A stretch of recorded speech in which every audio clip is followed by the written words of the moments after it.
I'm happy to be here and talk about lipid management. It's been my life at the University of Colorado. It's my passion, along with cardiovascular risk reduction. And it was boring for a while because there wasn't a whole bunch of innovation and newer things, but we're having a mini explosion of some newer medicines, some newer evidence, some newer recommendations. And we're sort of going to this, concept that lower is better. You've heard it before.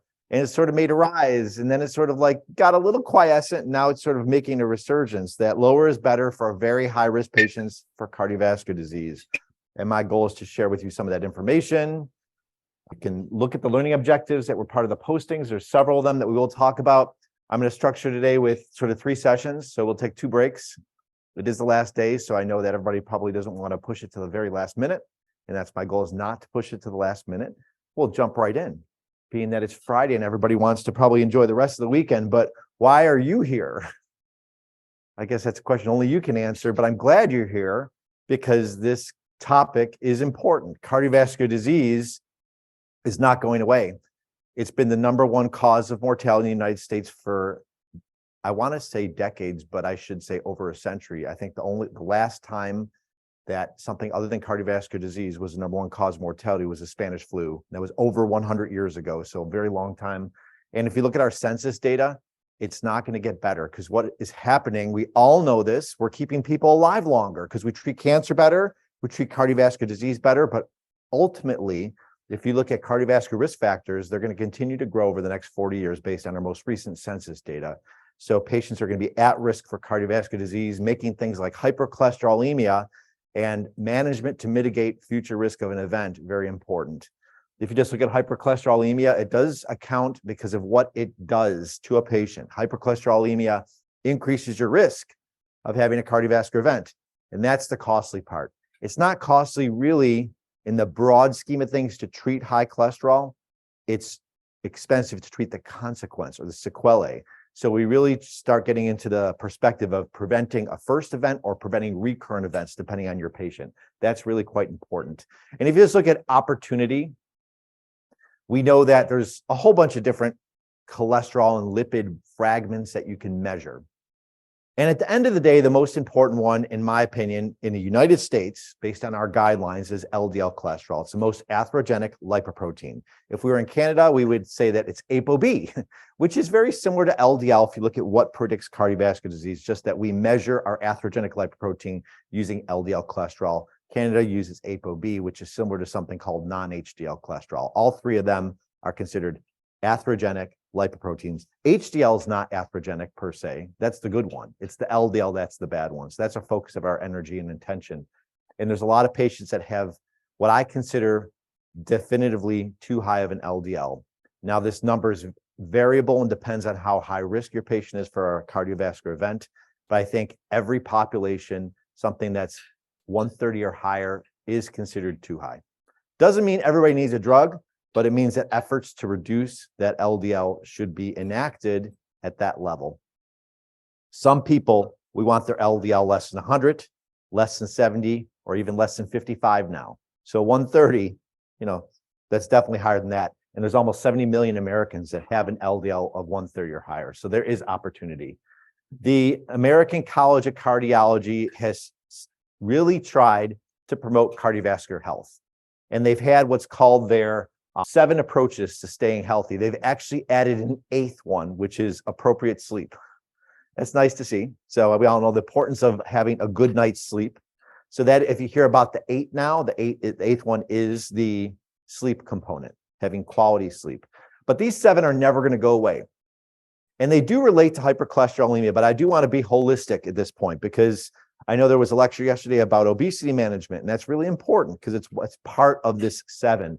Everything from a heart-healthy diet, maintaining a healthy weight. And it doesn't say having everybody below a BMI of 25. I'm not the expert that's going to say that. I'm going to say a healthy weight, and it may depend on your patient. And I think you can use your judgment and use what you learned yesterday if you were attending then. Physical activity is always important. So the lifestyle component, I am a pharmacist. I don't know if I said that. I'm a pharmacist. I work at the University of Colorado. I work in a cardiovascular risk reduction service that's nested within primary care. So I'm part of a team of pharmacists. We use collaborative protocols. We manage hypertension, diabetes, and hypercholesterolemia, in addition to some other random things too. So this is sort of what we do on a daily basis. And we promote healthy lifestyle. I'm not a dietitian. I know dietitians would do it much better, but I do, in case I forget to mention the importance of lifestyle, it's the cornerstone of treatment, it's the cornerstone of prevention. So extremely important. So I'm really glad there was healthy options when I looked at the buffet in the back. Other things that get more to a disease state management include smoking cessation, not sensation. I always laugh a little bit. My students say smoking sensation. I'm like, so that sounds like you're trying to attract people to smoking. No, it's cessation with a C, right? So stopping smoking in patients who do smoke, managing blood pressure, managing blood glucose, and getting A1Cs to goals are very important strategies to reduce cardiovascular risk. But we're going to focus in on treating high cholesterol, hypercholesterolemia. And the simplest approach, the basic approach, which provides an awful lot of good, is managing LDL. A clinical lipidologist may go a little further and look a little more carefully at certain lipoproteins, but for the routine patient, especially the ones that we care for in primary care, managing LDL gives a lot of bang for your buck, or a big return on your investment. Some definitions that I want to establish right now, because I'm going to use these terms. I'm going to use the term primary prevention and secondary prevention. And it really is, it's very easy. Everybody's probably heard, if you've heard of those terms, wave your hand. Everybody's heard of those terms. Okay, good. Primary prevention means that you're trying to prevent the first occurrence of disease.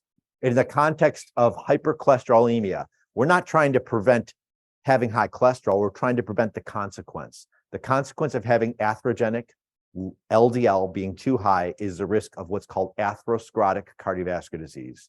Atherosclerotic cardiovascular disease is everything from having a heart attack to an ischemic stroke to peripheral arterial disease, or even an abdominal aortic aneurysm is considered a form of atherosclerosis. So that's what happens when you have risk factors for cardiovascular disease and too high of LDL cholesterol. You develop atherosclerosis, hardening of the arteries. We've heard about that for a while. That's what leads to the cardiovascular morbidity and mortality. So primary prevention are people that don't have that clinical endpoint. They have not had established ASCVD, but it might be the patient who's at risk for it because of their age, and or because of their blood pressure being elevated, or their cholesterol, or they have diabetes, or maybe they have some other risk factor like smoking. You can have a lot of our patients in primary care are considered primary prevention. There's a different set of rules as far as how low we want to lower their LDL cholesterol, depending on the patient. Secondary prevention are the people that already have an established history of ASCVD. So that patient has a history of acute myocardial infarction, ischemic stroke, PAD, AAA. What's different about that population? They're very high risk for having a recurrent event. And it's bad enough to have one heart attack or one stroke. But if you have a recurrent one, boy, your morbidity and mortality skyrockets. And sometimes people do not survive their second heart attack. They end up, they don't leave the hospital, right? Or the emergency department. So that's why we sort of turn it up for secondary prevention and treat a little bit more aggressively. That's been the approach for a while. We assume that their risk for future cardiovascular events is high, if not very high, in that secondary prevention population. There's a great primary prevention guideline from the American College of Cardiology in collaboration with the American Heart Association. And it does establish some basic rules. I'll put air quotes around rules. Some of these have been amplified with further statements by the ACC organization. But I think what you see in 2019 gives some good basic framework on what we should follow. These are the top 10 messages from that prevention guideline. Promoting a healthy lifestyle, very important. Being prudent with your use of aspirin. Some patients are candidates and some patients are not candidates for the use of daily aspirin to prevent a heart attack. This is your primary prevention cohort of patients. They talk about statin use. They talk about the importance of managing blood pressure to a goal, ideally less than 130/80, though a lot of people use less than 140/90 as their particular standard. Managing diabetes, physical activity, and healthy lifestyle. So I think this is important just to set a framework. It lines up with ACC's top 7 or top 8 if you add in sleeping. One thing that really doesn't get enough attention, though, is it's difficult to prevent cardiovascular disease. It's especially difficult if you're the only practitioner doing it, right? And not all practitioners have a team-based approach to managing patients. But if you're in a system that provides you some resources to allow you to have team-based care, the literature is pretty clear that for programs of prevention for cardiovascular disease, if you do have a healthcare team, there is associated better long-term benefits for your patients. It's a simple fact that if you have more resources, you can often do a better job. Doesn't mean that if you don't have a team, you can't do a good job. It just means that, you have to spend a little bit more time in doing some of the things that could be deployed to a team. So that's why we see this statement about team-based care. One thing that team-based care does a good job at is identifying social determinants of health. We found that, and this is no surprise, it should be no surprise, that we have disparities in healthcare. We have disparities on quality of care that's delivered, how patients are worked up. That could be an entire lecture. I do want to support, though, that looking for social determinants of health and being cognizant that some patients, you may actually need to be more in tune to diagnosing something or treating them more aggressively, or appreciating those social determinants of health will help your patients. And sometimes that's the benefit of a team-based approach, because other people will help make that easier to accomplish. As far as the diet, as I said, I'm not a dietitian, but here's the top line things that you can take as a clinician to help your patients. From a nutrition and diet perspective, healthy diet patterns are usually high in fruits and vegetables, high in low saturated fat proteins. So more white meats versus red meats. Doesn't mean you have to eliminate red meat, but it's being cognizant of eating more of the leaner meats. What also is recommended here is really avoiding trans fats completely. We've done a good job in the United States trying to eliminate trans fats, because trans fats are like saturated fat. Saturated fat and trans fats are what cause an increase in LDL cholesterol. So they directly lead to some of the bad atherogenic lipoproteins. They even increase your triglycerides too, which is not a good thing. So trying to replace them with healthier fats like mono or polyunsaturated fats, fats that we get from vegetables like avocados is a good example, or canola oil or olive oil, much healthier than saturated fats that we may get from animal sources. And reducing your sodium, always important, even in patients who do not have hypertension. If you have somebody with high cholesterol, having them be cognizant not to overdo their sodium ingestion is important. It always will be, even if they do not have a history of hypertension. As far as physical activity, some simple things to start with: counseling your patients on not being sedentary. So moving around a little bit more than normal. This can be a challenge with some patients. Not everybody you can say, oh, go and start an exercise regimen. We know that that's not realistic with everybody, but you can start somewhere and go up from where their baseline is. If you're looking for targets, there's these targets of 150 minutes per week. And it's considered 150 minutes of accumulated moderate intensity aerobic activity or physical activity. You can replace that with 75 minutes of vigorous intensity, but I think I'm an advocate that 150 minutes spread across a week of moderate intensity is probably an ideal for most patients, and probably more achievable than saying 70. Just go out every weekend, go out for an hour and 15 minutes and just kill yourself and bundling it with vigorous activity. As far as weight loss, I'll say one more thing about this. It all depends on your patient, right? If they are classified as overweight or obese, look at them, look at their body composition, and most patients in this category probably would benefit from 5%, maybe even up to 10% weight loss if they're above their ideal body weight. Not everybody, but a lot of them. If we dive deep into cholesterol, here's where I'm going to be very specific and talk about our national guidelines and some updates to these national guidelines based on newer drugs and newer evidence that we have. The current standard that we have is from the American College of Cardiology in collaboration with the American Heart Association. But I always want to mention that there was 10 other societies that contributed to this guideline. I'm a pharmacist, and the American Pharmacists Association was part of this guideline. And I was happy enough they appointed me to be the representative. So I guess my quote bias is that I believe in these guidelines. They're not perfect. They are somewhat rigorous in a lot of people's minds. Maybe they don't go far enough to some people also, but I think they establish what a reasonable standard of care is. I think just sometimes as clinicians, we need to understand when there's newer science and newer innovations that give us confidence to be more aggressive, or sometimes to change our approach. What we've seen with lipid management is the evidence that we have at hand give us more tools to treat patients and more confidence and evidence to maybe be a bit more aggressive than what's recommended here. But this is our standard. It was released in 2018, but published in 2019. So it's not that old. It's about 5 years old.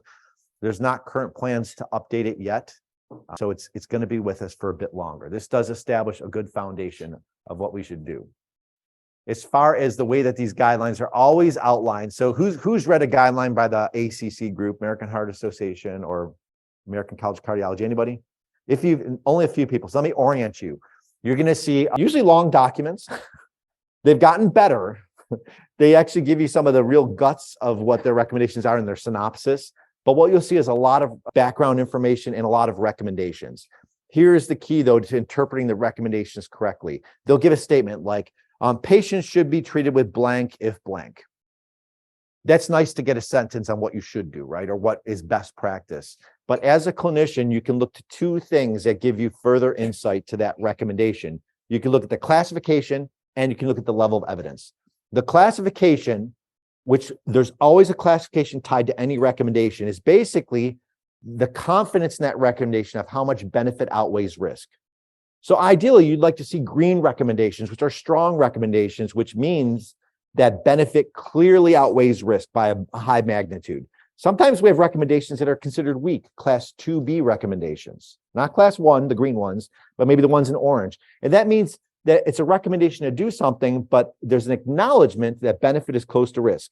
So you may not view it as a standard of care for everybody, or you may actually be a little more skeptical on whether to implement that. So I think it's important to know how to interpret strong recommendations from weaker ones.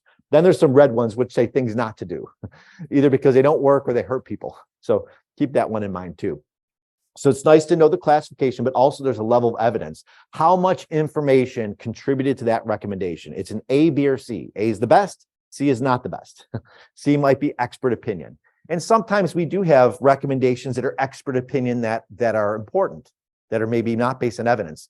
Like, how about wearing a seatbelt? Does anybody wear a seatbelt here in their car? Do you think there's a randomized controlled trial that looks at car accidents, people randomized to no seatbelt versus a seatbelt? No. So we accept that recommendation to wear a seatbelt, but there's not a study proving that it really helps. I mean, there's a lot of information that it helps, but not controlled study. That would be an expert opinion recommendation to wear a seatbelt. But so I'm giving that as an example of something that would be a class A, right? Of course, benefit outweighs risk. We just don't have studies proving that. And sometimes we go with that, and it's okay to do. I'll share with you a mixture. I'll try to comment when I think it's relevant to consider the classification or the level of evidence. So these guidelines that are from 2018, they're in many ways, they're similar to the previous guideline, which was published in 2013 from this group. In that, if you look at the evidence, and these guideline groups do a really good job of scouring the evidence scientifically using a systematic approach and identifying, what can we get from what's published about high cholesterol? And at the end of the day, the message that was set forward in 2013 is similar to our current message, that there are 4 discrete patient populations. They're called statin benefit groups, where good evidence clearly shows that people in those 4 groups benefit from LDL lowering, particularly statin-based LDL lowering, because the studies to contribute that were statin-based. And no surprise, one are secondary prevention patients. So patients who already have clinical ASCVD, so studies looking at people post myocardial infarction or soon after their acute coronary event, or people post-stroke, or even people with PAD are included in that secondary prevention, the first statin benefit group. Then there's 3 other ones that are primary prevention patient populations. The first of the 3 are people with really high cholesterol, people that at base, even though they haven't had an event yet, at baseline, their LDL is 190 or higher. This is most likely patients who have a genetic form of hypercholesterolemia called familial hypercholesterolemia. There's 1 in 250 people that have what's called heterozygous familial hypercholesterolemia. Means their LDLs are usually in the 200s or 300s, and their risk of heart disease is very high. And it was genetic. So that, hey, if one person has it, there's a chance one of their parents gave it to them, right? And if they have siblings, that one of their siblings might have it too. And if they have children, one of their kids might have it too. So there's it's bigger than just their individual risk. There's cascade screening of primary relatives that would be really important there, because very, very high LDL just causes plaque. It causes atherosclerosis. So that's even in people that don't have cholesterol. I can tell you, I've dealt with a lot of 30-year-old men that are like, oh, I'm fine. I exercise regularly and I mountain bike and I ski, all this mumbo jumbo. And we look at their LDL and it's 250. And I have to convince that person to go on a statin. And I got a lot of pushback. But then I start digging in deep. I'm like, well, tell me about your parents. Oh, I didn't know my father because he died when he was in his 40s. Well, guess what, Mr. Snow activity person, skier, that could be you in 10 years. And it's probably because your dad passed on his very high cholesterol you. So it is an important subgroup. We'll talk about it a bit on how to treat it, but it can be really challenging, especially in young people, because they feel invincible. The only thing wrong with them is that their cholesterol is sky high. And those people are out there, they get undertreated sometimes. So big problem. The second primary prevention group, which will be our third statin benefit group, are your patients who have diabetes, either type 1 or type 2 diabetes. We know diabetes is a major independent risk factor for future cardiovascular events. So even if somebody hasn't had an event yet, if they have diabetes, they're considered high risk. The studies that we have looking at statin-based therapy included people between the ages of 40 and 75. So we have really good, strong recommendations in that pocket age group. It doesn't mean you can't treat people younger or older. It just means that the strongest evidence is in that age group. Similar to our last group. These are everybody else. Everybody else, primary prevention, no diabetes, no sky-high cholesterol, but they're between the ages of 40 and 75. And when we do a 10-year prediction of their risk using what's called a pooled cohort equation, it's a calculator that you put in cholesterol and blood pressure and diabetes status, smoking status, and age and race, and you get a prediction over the next 10 years, what that person's risk of heart disease is. And if it's elevated, they're statin worthy. Think of it that way. It has to be elevated to a certain threshold that we'll discuss. But this is the framework of the 4 benefit groups, and we can do a lot of good with them. Yep. Is there males and females and a statin preferred for females?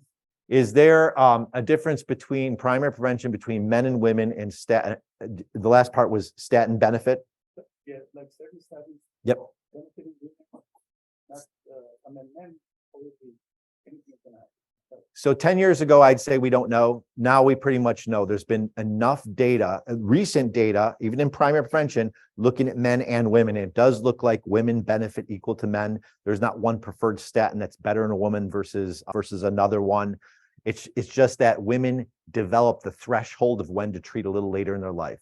Women are protected about 10 years more than men are because of the onset of menopause. So the biggest difference, what you bring up is a good point, because we didn't know as much before. And there was a big push by NIH, the National Institutes of Health, to evaluate women and not just men. And in cholesterol, it started being mostly men, but we got some parity. In some studies, the more recent ones actually have panned out, show that the results are pretty much equal. It's just that the ages of being eligible for treatment in women are always a little bit older than in men in primary prevention. Good question. So let me ask this audience, before we dive in, I have 4 different lipid-lowering drug classes. I have bile acid sequestrants, cholesterol absorption inhibitor, there's only one of them, fibric acid derivatives, and HMG-CoA reductase inhibitors. Which one is a first-line drug to lower LDL cholesterol? So how many people think A? How many people think B? How many people think C? How many people think D? Yeah, D might not be familiar to you, but that's the chemical name for what? So you said D, right? Because what else do we refer to this drug class as what? The statins, right? So HMG-CoA reductase inhibitors are statins. That's just the technical way that they work. They inhibit an enzyme. So if you hear HMG-CoA reductase, just remember, oh, it's the same thing as a statin.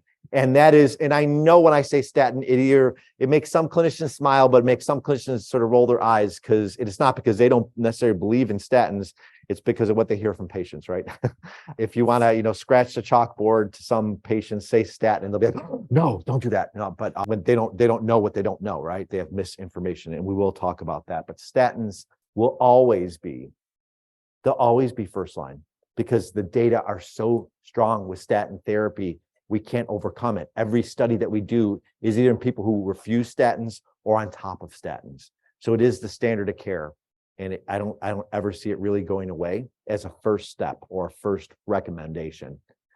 Here is the large, I'm going to break this apart so it looks really complicated right now, but here's the simplest form of how to do first line therapy that I can share with you. On the left is the first statin benefit group, which are patients with clinical ASCVD. And then on the right are the other 3 statin benefit groups in primary prevention. If we look just at the one on the left here, secondary prevention, my pointer's on that. These are patients with clinical ASCVD. You see that what is recommended after a series of questions really is statin therapy, either moderate or high intensity statin therapy. No surprise when we look at these primary prevention groups, the first line recommendation is either a high or a moderate intensity statin. So that really highlights that first step is absolutely statin therapy. This is what was recommended in 2018. It's also similar to what was recommended in 2013. The guideline group, be very cognizant. It's American Heart Association with the American College of Cardiology. Half of that group, the American College of Cardiology, less than a year ago, published what's called an expert consensus decision pathway. What the heck is that? Is it a guideline? So guidelines are very exhaustive in the way that they evaluate literature and very conservative in how they make recommendations. And they take a while. They take years to put together. So what can we do for clinicians in the meantime to synthesize some newer information in a rapid form? That is the expert consensus decision pathway. They recognize that it's an expert consensus recommendation, but it's from the American College of Cardiology, half of the guideline group, right? They didn't want to ignore that a lot has been published since 2018 that actually gives us confidence to go a little lower. So they published this expert consensus decision pathway, probably the most important slide I have in my entire slide deck. And what do I have up here? This is my interpretation of it. So basically, they state for patients with high cholesterol, still follow what was recommended in 2018. That's what this dark blue statement is. So basically, they recommend initiating first therapy with what's recommended, which is statin-based therapy. Then they really strongly say, please, clinicians, measure the LDL response. We don't do a great job at starting the right drug. We do a worse job of looking at LDL after we start a drug. It's really bad. I mean, it's amazingly bad how we just don't even look at it. It's not an aim and shoot and walk away. We really should look at how much LDL was reduced because no surprise,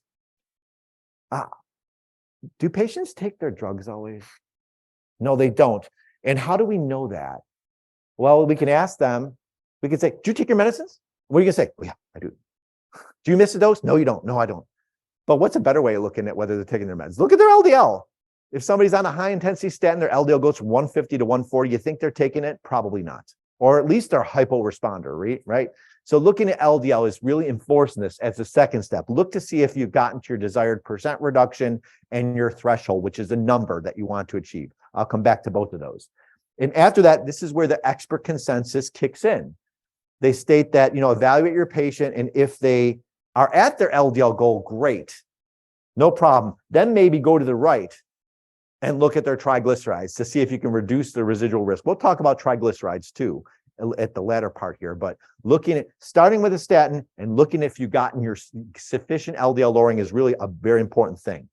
But thereafter, if you get to a point where you're not satisfied with your LDL lowering, even if you've increased your statin dose, if you've maximized it to either your patient's tolerated maximum or the maximum dose. And we know that sometimes patients can't tolerate the maximum dose. Sometimes they can't tolerate the lower dose, right? That's a reality.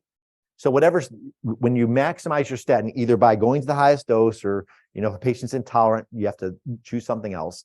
When you need to go to a non-statin, this is where this guideline recommends a lot. This is a non-statin therapy recommendation guideline, or expert consensus, I should say. I shouldn't call it a guideline. It tells us which non-statin to consider after using a statin or maximizing the statin, or in some people who can't take a statin, what is the alternative, right? So that's the value of this particular pathway, because it's not just ezetimibe for everybody. There's more options that are now proven. So it gives us a longer list. And also tells us how much to lower LDL cholesterol. So I'll give you some of these recommendations, but this is a real important one. So let's talk about that first statin benefit group. So these are patients with clinical ASCVD. And it is pretty simple. It's somebody who has a history of coronary disease, such as a heart attack or an acute coronary syndrome, ischemic stroke, peripheral arterial disease, people that already have one form of clinical atherosclerosis. We know they're high risk for a future event. The guideline says, and I think this is a bit silly, and I was part of the group, so I'm going to call it silly. They say, is your patient just high risk or are they very high risk? And it is sort of a play on, it's a moot point, I think. High risk is anybody who's in this category. What makes somebody very high risk? It's somebody who has multiple events. So maybe somebody's had 2 heart attacks or a stroke with a heart attack. That's pretty bad, right? But it's also somebody who's just had one event, just one, plus multiple high-risk conditions. Multiple means more than one, right? So things like age 65 or older, hypertension, smoking, diabetes, chronic kidney disease. And I think it's silly because isn't that what causes an event for the most part? I think it's the reason this algorithm may say if somebody's very high risk, use high intensity statin therapy. If they're just regular, I guess, ASCVD, you might be able to get away with moderate intensity. The reason this is a moot point, there's been studies looking at how many people who have a history of an event meet the criteria for very high risk. It's 94% of people. 94%, if you look at the data to the right, this is based on a large cut of data from the United States, looking at people that had one incident form of an event, whether it's PAD, heart attack, ischemic stroke. And in the purple is the result, or the pie graph, I should say, is the result. So almost 70% of patients had just one event with multiple high-risk conditions. 24.4% had multiple events in their past. Only 6 people, maybe these were the people like that younger guy I was talking about that had familial hypercholesterolemia, maybe they had an event, otherwise was healthy. But 94% of your people with a history of an event are very high risk. So I assume that most people are, unless I really see something that indicates that they're very healthy and maybe they have familial high cholesterol. That means that most patients, 19 out of 20, are eligible for high-intensity statin therapy if they have clinical ASCVD, meaning if they're secondary prevention, use the high-intensity statin options. If you're wondering what are high-intensity statin options, this table has really not changed much at all over the past 10 years. We have 7 statins on the market. All but one are generic. The only one that's generic most people don't use is called pitavastatin. It's not as frequently used. But drugs like atorvastatin and rosuvastatin, you guys have heard of them? Yeah, everybody has. They're generic, and they've been generic for a while, and they are pretty affordable. Those are the only 2 statins which can be high intensity. What does high intensity mean? It means that statin at that dose can give you, on average, a 50+% reduction. So think about that, 50+% reduction. That's a good amount of reduction in your LDL cholesterol, cutting it in half. It's not good enough to just say you should be on a high intensity statin. We got to make sure that we cut your LDL by 50%. That's the intent of using that statin. Some people fall short. Even if they're taking their meds, sometimes people get a 30 or 40% reduction. It's maybe because they don't respond as well for whatever reason. Other people are non-adherent because the benefit is correlated to the LDL lowering, not just taking a drug. It's not like aspirin. That's the message that we've seen over the past 5 to 10 years. We used to think statins were magical. Oh, have you probably heard this? Oh, statins have these what they call pleiotropic effects, that it's not all the LDL, it's that they are, decrease inflammation, decrease plaque. I think it's a bunch of BS. I really do. I'm a believer that it's all about LDL. And that's what all the data says, because these non-statins have shown the same reductions if you reduce LDL the same amount. So my take home, and this has become crystal clear, I'm not alone in thinking this, most experts believe that the benefit from the statin is from the LDL lowering. So if you're just on a statin, you're not getting the LDL lowering, you're not providing your patient really the benefit. So look at the LDL, get that 50% lowering. And it's the 2 highest doses of those 2 statins. Every other statin gives you at least moderate intensity lowering, which is 30 to 49% on average. These are average reductions. Remember, everybody can be an outlier. Some people, I've had people that go on simvastatin 20 and they get 60% lowering. I don't know what, maybe they've significantly changed their lifestyle, or maybe they're a hyper responder for some reason, or there's some other genetic influence on why they would respond greater or not. So the high intensity we're really talking about 2 primary drugs. It makes it a little easier for managing hypercholesterolemia. I can tell you, I've started a whole bunch of people on statins. I haven't used something other than atorvastatin or rosuvastatin in a very long time. The only time I dip into one of the other statins is when a patient can't tolerate those 2. It happens every once in a while, it does, but I do an awful lot of work with rosuvastatin or atorvastatin. Why? So I want to give you a little bit of the information. That recommendation to use statin therapy was a green recommendation, which means it's a high confidence that benefit outweighs risk. Here's a very quick step into the past on how we got to the point where statins are first line for people with a history of cardiovascular events. This study came out 30 years ago, 1994. It's called the 4S trial. This was old school. It used just a little bit of a statin. This study was pretty bold, and it was very, very impactful. It looked at over 4,000 patients with a history of a heart attack. They randomized half of them to nothing, or the other half to simvastatin. Simvastatin 20 and increase to 40 if needed. So not much of a statin. But this was over 30 years ago. Did anybody practice here 30 years ago? We have a lot more tools now and how we treat patients, right? So back then we were limited. It was blood pressure, aspirin, and some clinicians are like, I don't know about cholesterol. I don't know if I need to treat it or not. So this is sort of proving that cholesterol lowering is good. After about 5.4 years, they looked at total mortality. We don't see studies looking at total mortality anymore. We see usually a mixed cardiovascular endpoint, but this study just looked at how many people were alive in one group versus another as their primary intent, with simvastatin versus placebo. And simvastatin reduced your LDL by only 35%, but it was better than nothing. But here's what it did. It decreased death. People started on simvastatin post-MI lived longer than people who were given placebo. This is where we got the message that statins saved lives, and they really did, and it wasn't even much of a statin. Keep in mind, though, if we go back in time, a lot of other things that we don't do for this population, so they were able to look at total mortality. Now, we do so many things to reduce cardiovascular events that it would be extremely expensive and very long and a huge study to look at total mortality. We'd have to probably study 50,000 patients, which is not financially viable. Everything else was good in the study. It wasn't just total mortality. Recurrent heart attacks went down, need for revascularizations, all were lower with simvastatin versus placebo. So this started up 30 years ago, why statins were really important in treating patients. Now, that study just looked at people with a history of a heart attack. What about people with other forms of clinical ASCVD? There's a similar study, came about 10 years later in the early 2000s, called the Heart Protection Study. This was a huge study. It wasn't 50,000 people, but it was 20,000 plus patients. And they didn't just have coronary disease. They had other forms of high-risk conditions. Some of them had ischemic stroke. Some of them had PAD. Some of them were primary prevention diabetes patients. Similar study design, they gave half of them placebo, the other half simvastatin. In this study, they just chose Simva 40, no titration. Simvastatin 40 or nothing. And they evaluated them for a period of about 5 years. They looked at major vascular events, which is heart attack and stroke or death from either of those, really collectively. This study was done out of the UK. So we call cardiovascular events, they call it vascular events. Same thing though. And what were the results? Well, what's plotted here, it's a forest plot, which means we have all patients here represented, and then we have a diamond here. The diamond here is actually the rate ratio, how much lower the event rate is with simvastatin versus placebo. We also see there's actually a line in the middle of that diamond, which is called the 95% confidence interval. Anything that is to the left of this line means it's a statistically significant reduction. So in this total population of mixed high-risk status, simvastatin 40 treated patients had an event rate of almost 20%. That's sort of high over 5 years, so they were high-risk people. But in placebo, it was over 25%. That was a really big risk reduction. And people with prior heart attacks or other forms of CHD, they really had the same relative benefit, the same relative risk reduction. It was about a 25% relative risk reduction.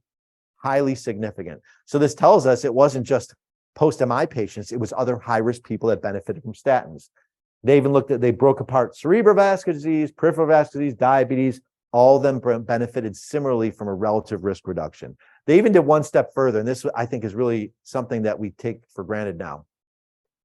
Doesn't matter how high their cholesterol was at baseline, they benefited. I remember when this came out 20 years ago, I would have discussions with people, and they'd say, I know my patients had a heart attack, but their LDL is only 90. And some clinicians think, well, it's already below 100. It's okay, right? I don't need treatment. Look at the breakup part of people that had LDLs less than 100 versus higher increments. They still benefited. The same relative risk reduction. It's true they have a lower baseline risk of having an event, but relatively, you can cut that down by 25%. So it didn't matter where people's LDL started. It was too much for them. And we do see patients sometimes that have an event or have diabetes and their LDL is not that high. They still benefit from therapy. That's where we got it from this information. A little bit more about this, because those two studies were using moderate intensity statins, right? And now the recommendation is high intensity. So how do we evolve to the point where we started upping it to high intensity? It's because of studies. One study here was I love this one. It's called the Prove It trial. They looked at people post-ACS. So post-acute coronary syndrome. We know as clinicians, if somebody's in the hospital with acute coronary syndrome, their risk of having a recurrent event in the near future is very high. It's like a fragile period, right? So they picked a very high risk population. They gave half of them pravastatin 40 and the other half atorvastatin 80. Pravastatin 40 is moderate intensity, right? It's fine, but it's just, medium statin. But atorva 80, that's high intensity. And they looked at recurrent events. And clear as day, it wasn't even close. We see a very strong reduction in cardiovascular events with those treated with the high intensity statin versus just pravastatin. That's a pretty big difference, 26% versus 22, because it really only went about 2 years. So that was a big separation for only 2 years. I find it also funny that the people that sponsored this study were the pravastatin people. They thought it didn't matter if their drug was weak or that they'd get the same benefits because they thought pleiotropic effects, right? It's not the LDL, it's other things. Well, they're wrong. So it was about the LDL. And if you look at just the treated LDL, people on pravastatin, their LDLs were 95 and 62 for atorvastatin. This is when we started hearing, oh, get less than 70. Remember that message, get less than 70? It came from some of this. This was 15 to 20 years ago. So it's an older message. We've gone beyond this, but this is where we started getting high intensity and get that LDL at least less than 70. They even, some people also looked at that study and they said, well, maybe just pravastatin stinks. Maybe pravastatin is an ineffective statin and it's really just that atorvastatin is good. But more studies have given us further insight. This study called TNT looked at people with clinical heart disease, either post-myocardial infarction or stable ischemic heart disease. And they randomized these patients to either 10 milligrams or 80 milligrams of atorvastatin. So they used the same statin, just high dose of one, moderate dose of the other. And when they looked at cardiovascular events, it was lower in the population that was treated with atorvastatin 80. So they chose secondary prevention patients with stable ASCVD, and they really showed that high intensity was better than moderate intensity if you want to reduce a recurrent event. Some skeptics say, well, if you look at total mortality, it wasn't significantly lower. It's hard to reduce total mortality based on everything we do in a cardiovascular risk patient now, because we reduce a lot of the residual other risk through other endeavors, things that are not lipid focused, like managing blood pressure better, antiplatelet therapy, sometimes stents, the procedures that we use, managing diabetes. So getting mortality down requires longer evaluation. But I argue for people, and I have one doc in my office that would say, I don't believe in that because it didn't reduce total mortality. I said, but look at it, reduced a recurrent heart attack. You can tell me that's not important to your patient that's already had one. And then they shut up, usually when I say that, or they come up with some other excuse. But I'm like, and now that, atorva 80 is just as cheap as atorva 10. There are drug-related side effects. I don't want to downplay that sometimes when people get higher doses, they have a higher risk of side effects. That does happen, but don't assume it's going to happen in everybody. If it does happen, we can manage it a different way. This justifies these high-intensity recommendations. If you really put everything together, if you look at all the studies that we have that looked at high intensity versus a lower intensity statin in one study. So looking at two active treatments, get rid of the placebo, just look at a lot of treatment versus less treatment. We can go to what's called the cholesterol treatment trialist collaboration. This is an independent group that looks at all of our cholesterol studies, puts it together and gives us messages. So they've looked at I think it was 5 clinical trials, which looked at high versus lower doses of a statin. And if you plot here, what we see is the reduction in major vascular events on that y-axis, plotted against the change in LDL that was seen in the two groups. And we see this, they all fall in this regression line. If you do modeling, and it shows that when there's more of a decrease in LDL between the two groups, the more vascular reduction you get. So it's lower, it was better. Treating to a lower LDL was associated with more cardiovascular benefit. And that's the relationship. I know there's a little bit of up and down with this line based on study variability, but when you put in even primary prevention studies or placebo-controlled studies, it all falls in this regression line. The benefit is correlated to how much you lower LDL cholesterol. I mentioned ApoB and non-HDL earlier. If you live in different countries, you can do the same graph, and instead of LDL change, you can put in ApoB, you can put in non-HDL, and it's a similar line. We just use LDL in our country. That's where we're at. That's secondary prevention. What about our primary prevention people? Here they are, the other 3 groups. So the very high cholesterol is the first one, primary prevention diabetes patients, and then all the other primary prevention patients. Let's take a look at each of these. The first one up there are your patients. That patient I described, that 30-some-year-old man who lives in Colorado, who's very physically fit. who is pretty healthy other than his LDL is 250 and his dad died in his 40s of a heart attack. He's probably in this group, that first group of having a very high LDL cholesterol. And what's recommended for him is a high intensity statin. Now, this is, of all the 4 statin benefit groups, we have the least amount of randomized controlled study data in this population. It's because not everybody has genetic hypercholesterolemia. So it's harder to get studies, but we have a lot of associations between their risk of heart disease. These people, beyond shadow of doubt, have early heart disease if you don't treat them. They absolutely do. So we know that. And we have 2 different, I guess, ways to define this population. Our guidelines use the term severe primary hypercholesterolemia. So it's very picky, that word, severe. Primary, meaning it's not a secondary from a drug or something else, high cholesterol. This is a way of defining this group without using a genetic term. Because we don't always have, for the clinicians here that see patients, and we don't always have to do a genetic test to prove that somebody has genetic familial hypercholesterolemia. You can do that. It might not get reimbursed by your insurance company. It may not give you a lot of additional information. So this is a way of putting that label in there without associating with a genetic type. Most people that have severe primary hypercholesterolemia, you see the statistics there as the prevalence and what it means. A lot of them have the genetic form, familial hypercholesterolemia. There are 2 kinds of familial hypercholesterolemia. There's heterozygous and homozygous. Heterozygous means you have 1 diseased gene and 1 normal gene. Homozygous means you have 2 bad genes. 1 in about 500,000 to 1 million Americans have homozygous familial hypercholesterolemia. So we're talking about a little over 1,000 people in the United States. They have LDL cholesterols of 500 or 600. And these are when you diagnose this as a child, you treat them with a statin early, as low as 7 years of age is the labeled indication for some of them. And these are also patients that sometimes go on LDL apheresis. It's like dialysis, but it pulls off LDL. There's I think 40 centers in the United States that do that. We have 11 patients in Colorado that come to our apheresis center that have homozygous FH. So I hope you don't encounter it. A whole big problem. Remember, they have 2 genes that are bad. So if they have a child, they will pass on their gene, right? If you have 2 bad genes for a disease, at least one's going to get trickled to the child. So every offspring of that person with homozygous FH is at least heterozygous FH, if not homozygous FH. So there's a lot of genetic counseling that may actually come into play, cascade screening. If you unfortunately have somebody with homozygous FH, it means that their parents each have a gene, and every one of their genetic siblings is going to be probably equally impacted, right? Or similarly impacted. So it is a problem. It's an issue. It's just that we don't always see that homozygous population. If this was a lecture on homozygous FH, I would talk about a few specific drugs that are indicated for that population, but they're not drugs that we use in the common population. One's called lomidopide, the other one's called evinacumab that got approved a couple of years ago. Another treatment is LDL apheresis.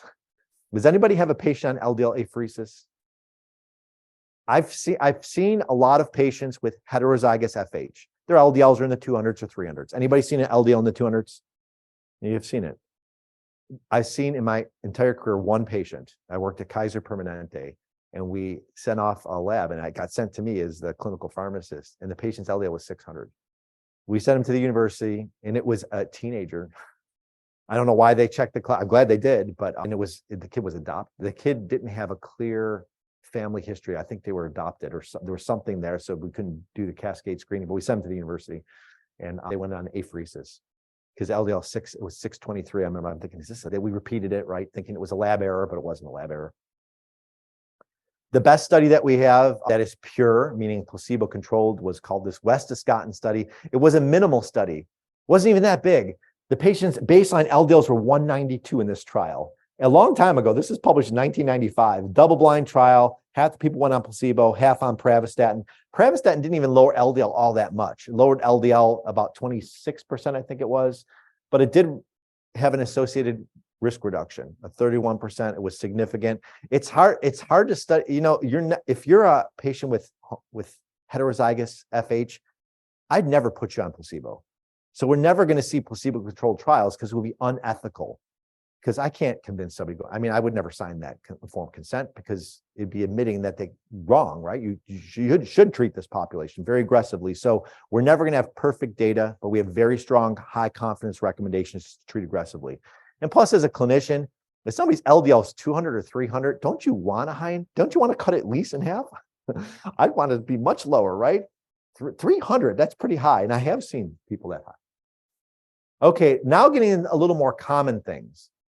Our third statin benefit group are primary prevention diabetes patients. Lots of them out there, right? Ton of them out there. They've been studied in clinical trials.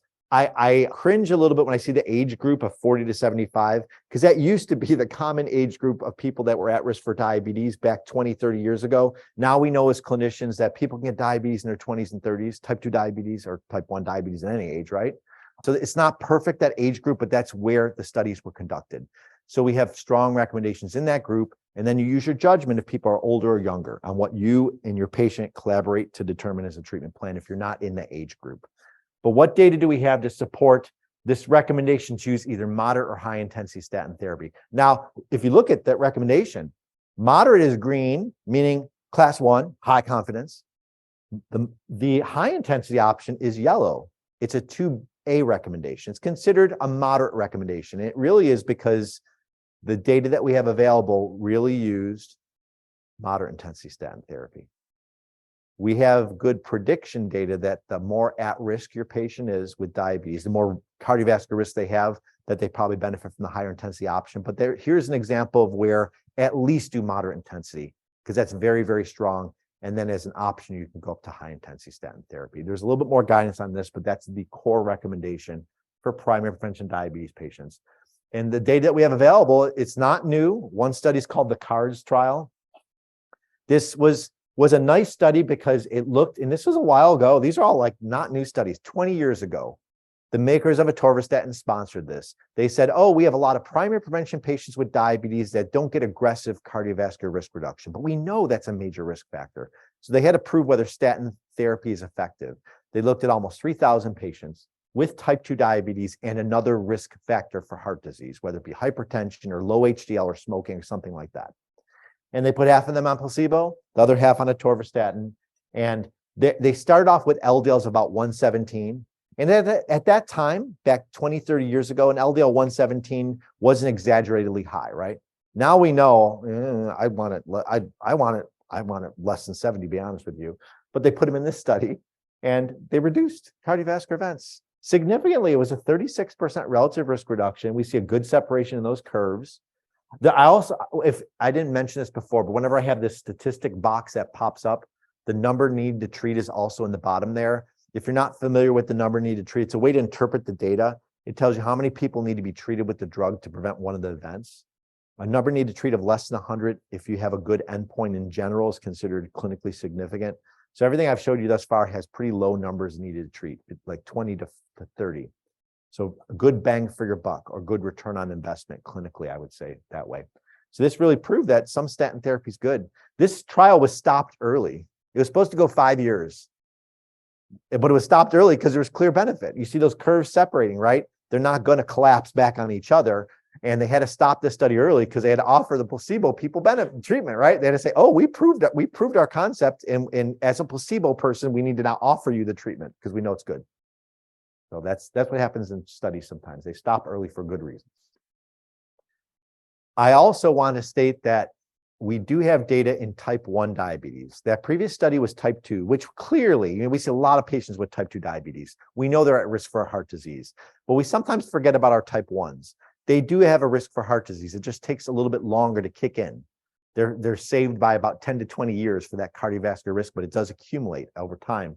And I want to share with you that when we look at the data that we have available, it's not just type 2 diabetes, it's type 1 and type 2 diabetes. The best data I can share with you is that in the heart protection study, they actually included a good cohort of people with diabetes, over 6,000 of them. And a good number of them, 600 of them, were type 1s. And even though it was a very small pocket and they weren't powered to see a difference within just 600 people, their relative risk reduction in cardiovascular events with type 1 versus type 2 diabetes was about the same. They weren't statistically different from each other. So that's why we see in guideline recommendations, type 1 or type 2. We just have fewer type 1s that have been studied. And that's what we see in practice. If I asked you, of your 100 patients with diabetes, how many are type 2s? Most of them will be type 2s, unless you work in an endocrine clinic probably. There's even other data. That was one study, the heart protection study, which I shared with you before. But even if you put together all of our accumulated data with type 1 diabetes, the cholesterol treatment trialist collaboration, that group that looks at studies and puts them all together, came to the same conclusion that the benefit seen in type 2 patients is the same as the benefit that's seen in type 1. It's just that there's fewer data points in the type 1 cohort. I think this is important. I do sometimes have animated discussions with colleagues. I disagreed with one of our endocrinologists. He didn't want to treat a patient that had type 1 diabetes who was 55 years of age. And he said, it was not very politically correct. He basically said that we're not reading the guidelines, we're just taking them at face value, and that there's no data in type 1. I had to share with him these data. I'm like, no, I know what the guidelines say, but I also know the data, and here's the data because you don't know it. Because you can't say that there's no data in type 1 diabetes. We do have available data. Is it perfect? No, but it does very strongly state that the benefit in type 1s is similar to the benefit in type 2s. Yes. You do, good.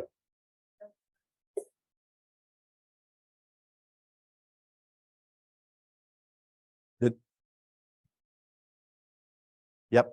So the comment is the cardiovascular risk is dependent on the duration of diabetes, and people have longer durations. That's why it kicks in. So type 1 patients eventually do get the cardiovascular risk. It just happens. It happens longer into their disease. Is that what your observation has been?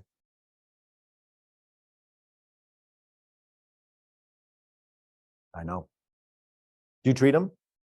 What's your perspective?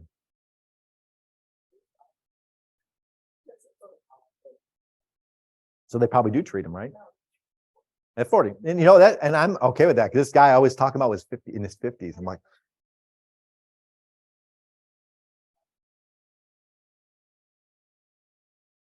they are, you bring up a good point. These 40 is where these guidelines are. And so Kaiser's following the guidelines, they're following the evidence. You have a judgment in people that are like your 35-year-old patient with diabetes.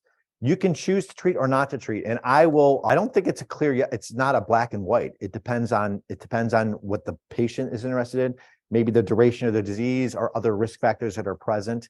That's a judgment call. But where it really is strong is 40 plus years of age. Yeah. Yeah. If you put the two slides, the single trial, it seems that type 1 diabetes confers you a benefit to cardiovascular and the placebo. And then when you put all the trials. For this one? Yeah, because type 2, you have 17% of the events on the placebo, type 2, 25, and no diabetes 25. So yeah. Had to have type 1. Well, it is true that type, in my opinion, type 2 does have, I guess, more impact on cardiovascular risk. There is some impact with type 1, and it is duration and age dependent. It grows as you go up in age.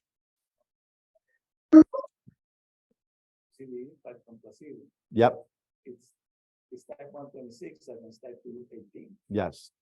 So it makes a difference when you look at a single trial and then put everything together. True, absolutely. And that's sort of what we see with when you put things together. Sometimes you see a broader picture than just one individual trial. Because sometimes an individual trial may say things like type 1s can only be in this trial if they've had diabetes for 20 years. They may put an age duration inclusion, and then some other studies they don't do that at all. And it does skew, because with type 1, somebody who's 2 years into type 1, like if you have a late onset type 1 diabetes patient, they're not going to have that. It takes a while to accumulate that cardiovascular risk factor or the cardiovascular harm associated with it. Yep. This question, since we're talking about the guideline regarding the age, right? Is there like a maximum age that we need to push the statin treatment, something like that, or because I deal with senior patients and they were 80, 90 years old, and then they're type 2 diabetes as well. As well, and then despite of the moderate intensity statin, and then they're still having the 150 LDL, something like that.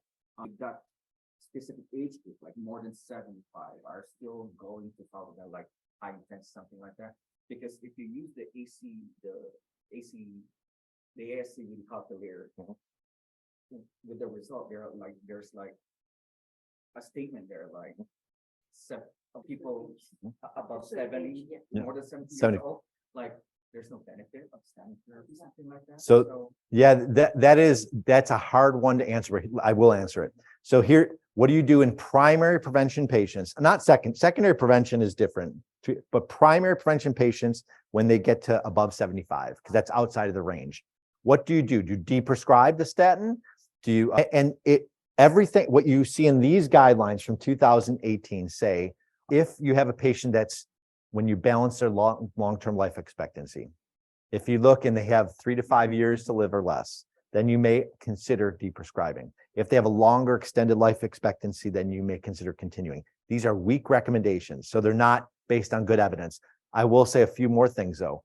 The National Lipid Association, along with the American Geriatric Society, is ready to publish a scientific statement talking about primary prevention elderly patients. It's just about ready. It's in its final version. I've seen it. It will come out. AGS, the American Geriatric Society, actually presented the preliminary results at their meeting in May. Not the preliminary results, but some of the top line recommendations that will be in there. So that will be published this year. Another thing that I wanted to add to that was, let me just think holistically, there are 2 studies. It doesn't answer what do you do for deprescribing, but there's 2 long-term studies going on right now that's looking at elderly patients. One study is 70 plus years of age, the other one is 75 plus years of age, where they randomize primary prevention patients to either atorvastatin 40 or placebo. One's called the I can't remember the exact, I have them on a slide. They'll pop up here. They have an acronym. A little study, one's preventable. It's called preventable. Another one's called something else. I'm just drawing a blank. Those will be robust placebo-controlled trials in older primary prevention patients. So they'll tell us whether there's a benefit of starting therapy. Now, I think at the end of the day, you always get down to this. Always talk to your patient and see, what their preferences are. And then as a clinician, assess what their life expectancy is. Because we all know that, I think my mother-in-law is 89 years of age. And I'm like, she's still on her statin. She has very high cholesterol. She's lived to 89 though. And as long as if she was to say to me, I want to stop my statin, I just don't want to do anymore, I think it's okay at 89. But she wants to continue. And so, and she doesn't have any long-term diagnosis that in the next 2 or 3 years, I expect her to expire. You have to use that judgment call. And that could be different than a patient who's maybe has a cancer that is terminal, or end-stage heart failure or COPD, where that probably their duration of life is shortened. I think you can make, with high confidence, a decision to deprescribe in primary prevention. I would prefer in secondary prevention not, because I think there still are benefits until the very, very end. But long answer it's a really good question. It's a really good question, but stay tuned to what's going to get published soon.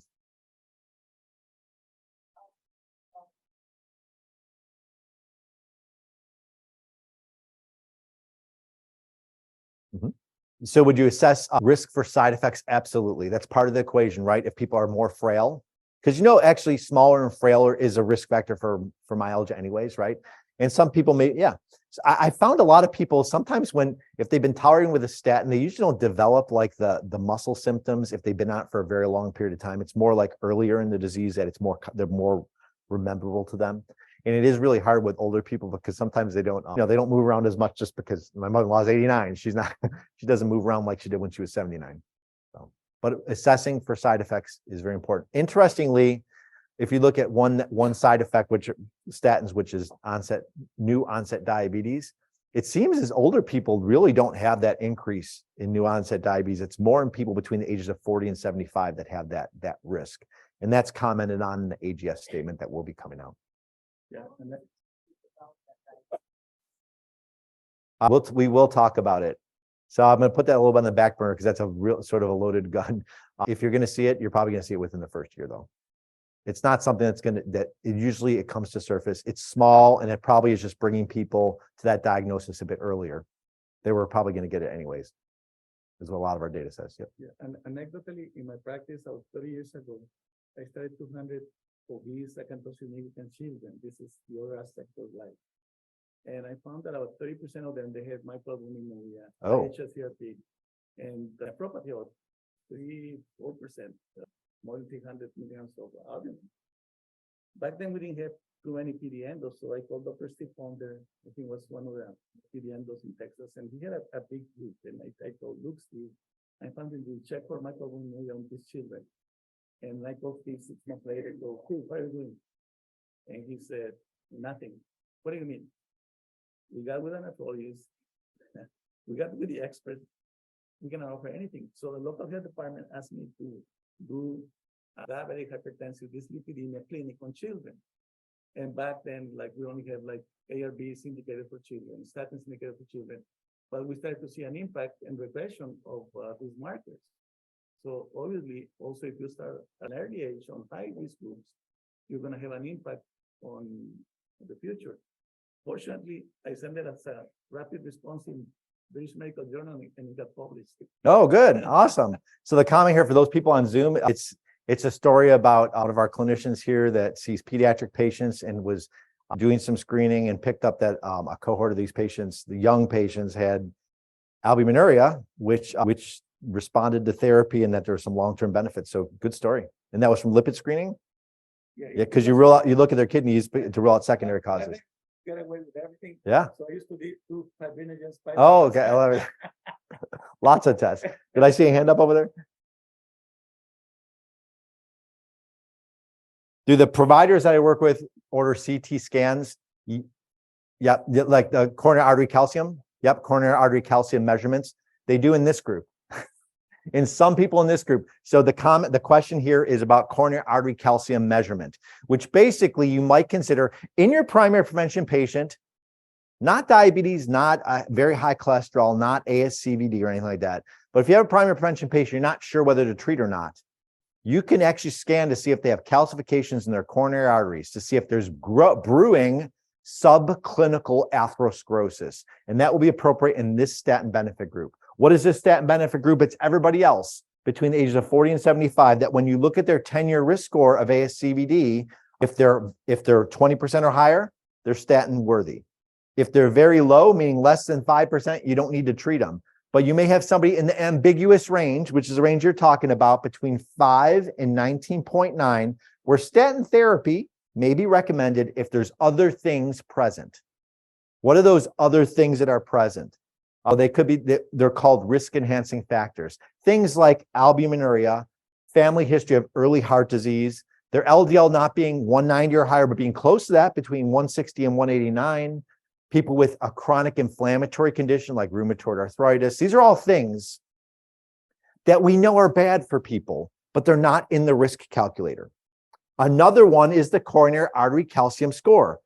It's considered a risk-enhancing factor. So some people, if you go through this and you still are not certain, these are the people between the risk scores of 5 and 19.9% in this last statin benefit group, where if you want an additional test, I think there is a lot of valuable and accuracy of doing a coronary artery calcium scan.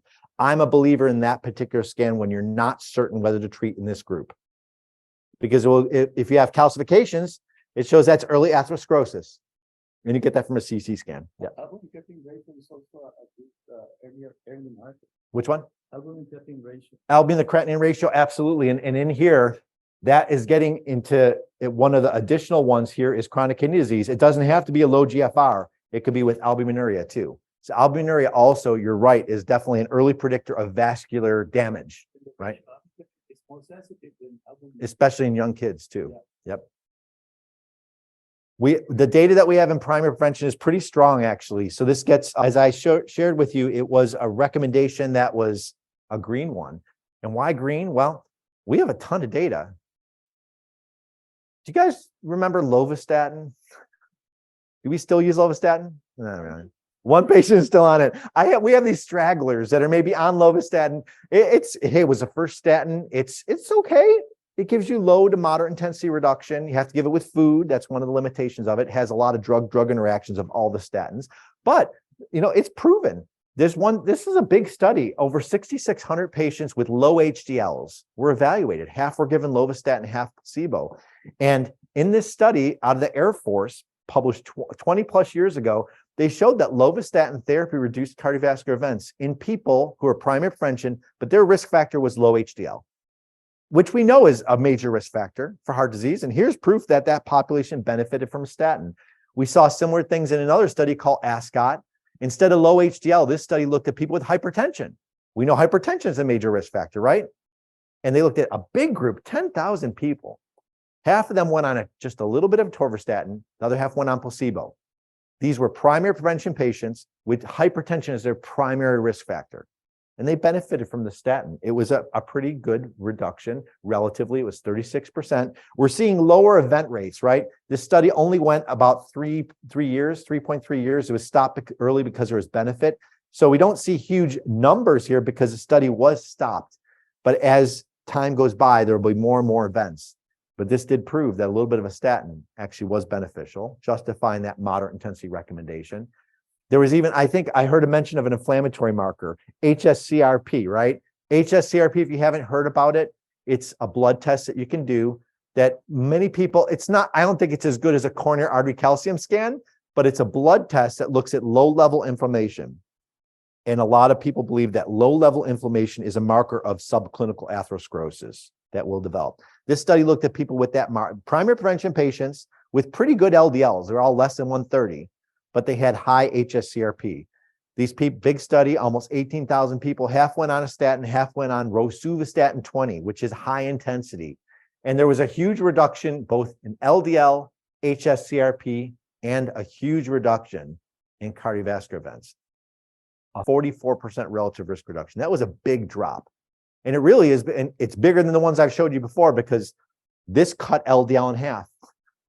The other ones cut LDL by 30%, maybe 40%. This one was 50% reduction in LDL. So this showed that, and the study only went 1.9 years. It wasn't even that long. Stopped it early because there was benefit here. So this is collectively a lot of the studies that supported primary prevention treatment.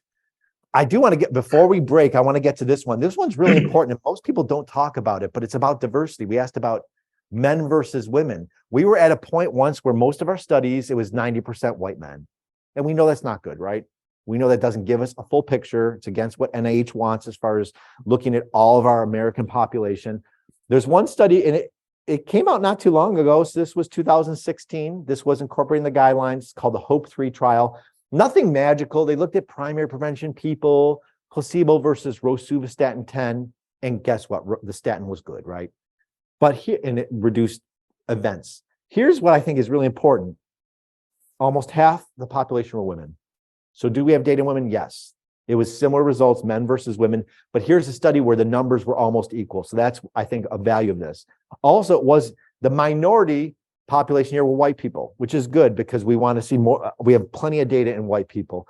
This population, it didn't have a high representation of Black patients, but it did have a lot of Asian patients and Hispanic patients in their cohort. So this gave us more data in a more diverse population, showing that statin-based reduction in LDL in primary prevention reduced cardiovascular events. So I think we're time for a break, but I want to just put this together a little bit. What we've talked about thus far are the 2018 recommendations, which gives us confidence in using statin therapy in a person in the 4 statin benefit groups. We know those benefit groups aren't perfect because sometimes they have age inclusions that don't address everybody, and you have to use your judgment. But I do want to come back as we take a break. Remember, it's not good enough to just put people on a statin. And I wish I can convince payers and HEDIS, HEDIS measures, that being on a statin isn't good enough. That's just BS. It really is how much, and I don't know why. With blood pressure, our quality marker is how low the patient's blood pressure is, or not low, but if they're at goal or not. With diabetes, we have an A1C goal, right? Why can't we bring back an LDL threshold, an LDL quality measure, instead of just being on a statin? Because people don't take their drugs sometimes, right? Look at their LDL. That'll tell me if they're on their drug or not. But hopefully I've shared with you the data that it's not just the statin-based therapy, it's the reduction in LDL that really provides the benefit. We'll come back to this algorithm because that was all about statins. Now we'll take a break and then we'll talk about some of the non-statin options that on top of statin or as a replacement for a statin may be considered in some of your people.